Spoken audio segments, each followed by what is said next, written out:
ഇന്ന് നല്ല ഭംഗിയുള്ള ഒരു പലഹാരവുമായാണ് വന്നിട്ടുള്ളത്. നമ്മുടെ പഴയകാല പുതിയാപ്ല പലഹാരമായ പഞ്ചാരപ്പാറ്റയാണ് കേട്ടോ. ഇന്ന് ഇതാരും ചെയ്യാറില്ല. ഇതൊരു കിടിലൻ സ്നാക്കാണ് കേട്ടോ. കുറേ വർഷങ്ങൾക്ക് മുമ്പ് തന്നെ ഉമ്മയും വല്യമ്മയും പറയാറുണ്ടായിരുന്നു പഞ്ചാരപ്പാറ്റ ഉണ്ടാക്കുന്ന രീതിയും പുതിയാപ്ലമാർ വരുമ്പോൾ കൊടുക്കുന്നതും എല്ലാം. കണ്ടോ, തേനീച്ചക്കൂട് പോലെയുള്ള ഈ പലഹാരം അന്നുണ്ടാക്കാൻ കഴിഞ്ഞില്ല. ഇന്ന് പക്ഷേ നമുക്കുണ്ടാക്കാം. മുട്ടയും അരിമാവും കടക്കോൽ കൊണ്ട് കടഞ്ഞെടുത്ത് പതപ്പിച്ച് ആ പത എണ്ണയിലേക്കിട്ട് വറുത്താണ് ഇതുണ്ടാക്കിയിരുന്നത്. പത ഇങ്ങനെ പാറ്റിയിടുന്നത് കൊണ്ടായിരിക്കാം പഞ്ചാരപ്പാറ്റ എന്ന പേര് വന്നത്. 250 ഗ്രാം ജീരകശാല അരി കഴുകിയെടുത്ത് കുതിർക്കാൻ വെക്കണം. 8 മുട്ടയും കൂടി എടുക്കണം. അരി മിക്സിയിലിട്ട് അരയാൻ പാകത്തിന് വെള്ളമൊഴിച്ച് നല്ലപോലെ പേസ്റ്റ് പോലെ അരച്ചെടുക്കണം. 8 മുട്ടകൾ പൊട്ടിച്ചൊഴിക്കാം. അരച്ച അരിമാവ് ഒരു ബൗളിലേക്കിട്ട് അതിലേക്ക് കുറച്ച് ഉപ്പ് മാത്രം ചേർത്ത് മുട്ട ഈ മാവിലേക്ക് ഒഴിച്ച് പതപ്പിച്ചെടുക്കണം. മുട്ടകൾ ഒന്നിച്ചിടാതെ 2 എണ്ണം വീതം ഇട്ടിട്ടും നമുക്കിത് ചെയ്യാം.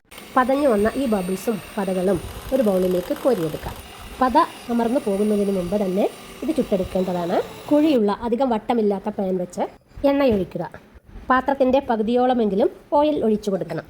ആദ്യം നല്ലപോലെ ചൂടായ ശേഷം തീ കുറച്ച് മീഡിയം ഫ്ലെയിമിൽ ആക്കി ബബിൾസ് ഉള്ള മുട്ടക്കൂട്ട് ഒരു സൈഡിൽ ഒഴിക്കുക, മറ്റു സൈഡുകളിലേക്കും ഒഴിക്കുക.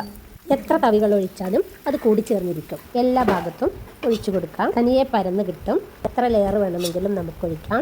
മീഡിയം ചൂടിൽ ഫ്രൈ ആക്കുക. ഒരു ഭാഗം ഗോൾഡൻ കളറായി ഫ്രൈ ആയിട്ടുണ്ട്. ഒരു സ്റ്റിക്കോ തവിയോ ഉപയോഗിച്ച് പൊട്ടാതെ പതുക്കെ മറിച്ചിടണം. 2 ഭാഗവും ഫ്രൈ ആയിട്ടുണ്ട്. ഇനി ഇത് കോരിയെടുത്ത് ഒരരിപ്പയിൽ എണ്ണ വാലാൻ വെക്കാം. 2 ദിവസമെങ്കിലും ഇങ്ങനെ വെക്കണം. കാരണം ഓയിൽ മൊത്തം ഇറങ്ങിക്കിട്ടണം. നല്ല മൊഞ്ചില്ലേ പഞ്ചാരപ്പാറ്റ കാണാൻ? ബബിൾസ് കൂടുന്നതിനനുസരിച്ച് നമ്മുടെ പഞ്ചാരപ്പാറ്റയ്ക്ക് മൊഞ്ചും കൂടും. 2 ഗ്ലാസ് പച്ചരിയും 4 മുട്ടയും കൊണ്ട് 4 എണ്ണം ഉണ്ടാക്കാം. മൊഞ്ചത്തി പഞ്ചാരപ്പാറ്റ റെഡിയായി. ഇനി ഇതെങ്ങനെ കഴിക്കും എന്ന് നോക്കണ്ടേ. ചിരകിയ നാളികേരവും പഞ്ചസാരയും ഇതിന് മുകളിൽ വിതറാം. ഇപ്പോഴാണ് പഞ്ചാരപ്പാറ്റ ആയതല്ലേ. ഇതാണ് പഞ്ചാരപ്പാറ്റ. ഞങ്ങൾ ചെറുപ്പത്തിൽ കരുതിയിരുന്നത് പഞ്ചാരപ്പാറ്റ എന്ന് പറഞ്ഞാൽ പഞ്ചാര ഇങ്ങനെ ഒലിച്ചിറങ്ങുന്ന ഒരു പലഹാരമായിരിക്കുന്നു. നാളികേരവും പഞ്ചസാരയും ചേർത്തതിന് ശേഷം ഇതൊന്ന് പൊടിച്ചെടുക്കാം.